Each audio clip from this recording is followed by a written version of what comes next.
तेलंगाना के गठन से एक तरफ हजारों लोगों के बीच खुशी की लहर दौड़ी तो दूसरी तरफ आंध्र प्रदेश के बंटवारे के खिलाफ लोग सड़कों पर उतर आए हैं। हम आपको दिखा रहे हैं विजयवाड़ा की तस्वीरें। इसके साथ साथ तटीय और दक्षिण आंध्र के इलाकों में भी तेलंगाना के गठन के खिलाफ आज बंद का ऐलान किया गया है। राज्य ट्रांसपोर्ट की बसें भी आज सड़कों से गायब हैं। पूरे इलाके में स्कूल और दुकानें बंद नजर आ रहे हैं। इस बीच यहां से आने वाले कांग्रेस के सांसद और विधायक आज अपना विरोध जताने के लिए मुख्यमंत्री किरण कुमार रेड्डी से मिलने वाले हैं। माना जा रहा है कि इस मुलाकात के बाद वो ये तय करेंगे कि विरोध में अपने पदों से इस्तीफा दिया जाए या नहीं।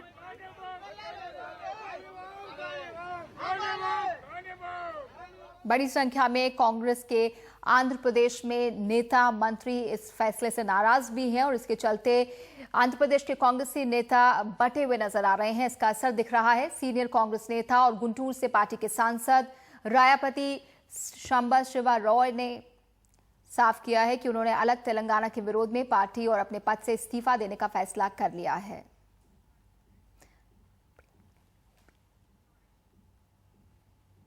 तेलंगाना की घोषणा के बाद इसकी पहली सुबह काफ़ी सुहावनी है। हल्की बूंदाबांदी हो रही है और मौसम बहुत अच्छा है। लेकिन सवाल ये उठता है कि जितना अच्छा मौसम है, क्या ऐसे ही दिन तेलंगाना के होंगे? इसी सवाल को जितने भी अखबार हैं उन्होंने प्राथमिकता दी है। सभी अखबारों की ये सुर्खी है कि तेलंगाना अब एक हकीकत बनने जा रहा है।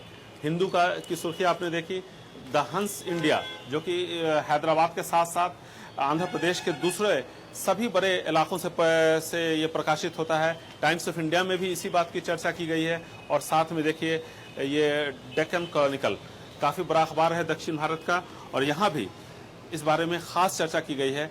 सबों ने इस मुद्दे को उठाया है कि आखिर अर्थव्यवस्था क्या होगा तेलंगाना का। भले ही तेलंगाना अब 29वां राज्य देश का होने जा रहा है।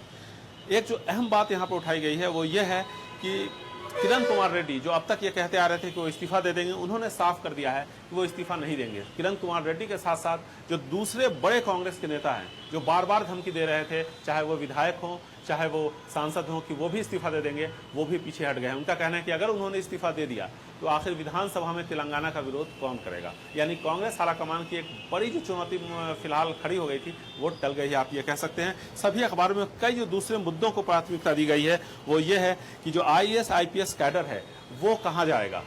इन लोग, ज़्यादातर IAS IPS अधिकारियों का ये मानना है कि जब तक रायलसीमा और आंध्रा का विकास नहीं हो जाता तब तक वो तेलंगाना के साथ रहना पसंद करेंगे। लेकिन जो आखिरी फैसला है वो सरकार को लेना है। साथ ही साथ इस बात पर भी चर्चा की गई है कि विधानसभा का किस तरह से दो हिस्सों में बांटा जाएगा, किस तरह से हाईकोर्ट को दो हिस्सों में बांटा जाएगा।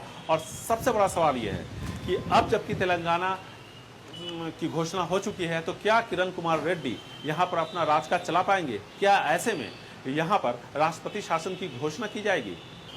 और एक और जो सवाल है यहाँ पर वो ये है, जो कि सभी अखबारों ने उसको भी तरजीह दी है, कि जो रायलसीमा और आंध्र प्रदेश के लोग फिलहाल यहाँ रह रहे हैं उनकी सुरक्षा के लिए सरकार क्या प्रबंध कर रही है। हालांकि लोगों का ये कहना है कि वो किसी भी तरह की ऐसी स्थिति पैदा नहीं करेंगे। तेलंगाना के ज़्यादातर राजनीतिक दलों का कहना है, यहाँ के ज़्यादातर लोगों का कहना है, जिससे कि आंध्र प्रदेश और रायलसीमा के लोग जो यहाँ पर सैकड़ों सालों से रह रहे हैं उन्हें किसी तरह की कोई परेशानी हो। हैदराबाद से कैमरामैन कुमार के साथ निहाल किदवई, NDTV इंडिया। और इस वक्त निहाल किदवई हमारे साथ हैदराबाद से जुड़ रहे हैं बातचीत के लिए। निहाल, अभी आपने रिपोर्ट में चुनौतियों का जिक्र किया। एक राजनीतिक चुनौती यहाँ पर आंध्र के बंटवारे के खिलाफ खड़ी नजर आ रही है। आज विजयवाड़ा समेत तटीय आंध्र के बहुत सारे इलाकों में बंद का ऐलान किया गया है। हमने तस्वीरों में देखा, वहाँ बाजार बंद हैं, बसें नहीं चल रही। क्या ये एक प्रेशर टैक्टिक है या इसका कुछ असर होता आप देखते हैं?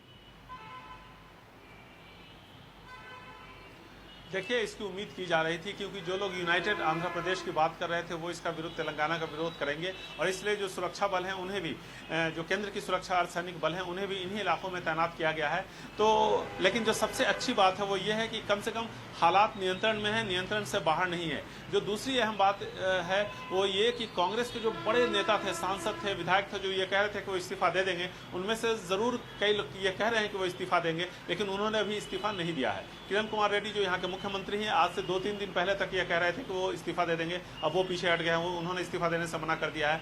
लकड़ापति को आप लीजिए, पिछले 4 सालों से जब कभी भी मैं हैदराबाद आता हूं तेलंगाना को लेकर के, वो कहीं न कहीं धरना प्रदर्शन पर बैठे हमें नजर आते थे। कभी विधानसभा के बाहर, कभी विधानसभा में घुसने की कोशिश करते, कभी शहर में कहीं और कुल मिलाकर के उन्होंने अराजकता की जो हालत यहाँ पर पैदा की थी कि अगर तेलंगाना बना तो वो इस पार्टी के साथ नहीं रहेंगे, वो पीछे हट गए हैं। उनका लकड़ापति का यह कहना है कि अगर उन्होंने इस्तीफा दे दिया, दूसरे सांसदों और विधायकों ने इस्तीफा दे दिया, तो पार्लियामेंट से लेकर के विधानसभा में तेलंगाना का विरोध कौन करेगा, बिल तो ऐसे ही पास हो जाएगा, ये कहकर के वो पीछे हट गए हैं। कुल मिलाकर के कांग्रेस की जो एक बहुत बड़ी चुनौती थी कि उसके बड़े बड़े नेता उसका साथ छोड़ देंगे, वो चुनौती फिलहाल, वो जो खतरा था वो टलता हुआ दिख रहा है। लेकिन जहां तक इस तरह के विरोध और प्रदर्शन हो रहे हैं, उसकी उम्मीद की जा रही थी और ऐसी उम्मीद की जा रही है कि चूंकि हालात नियंत्रण में है तो शायद आने वाले 1-2 दिनों में बिल्कुल ये सब कुछ सामान्य हो जाए।